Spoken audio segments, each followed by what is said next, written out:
How to send PowerPoint in Messenger using laptop. Hello everyone, I am Bishaka and welcome to our channel. Now let's get right into the tutorial.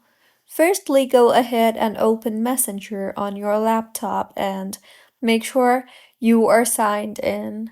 Now go ahead and open the conversation with the individual whom you want to send the presentation to.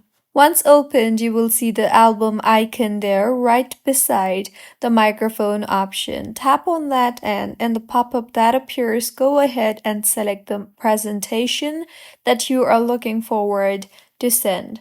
Once selected, tap on the open option and then tap on the send button, and with this, the presentation will be sent.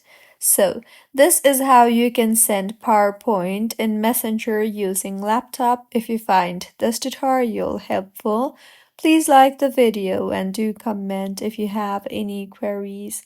Also, do subscribe to our channel for more helpful tutorials like this.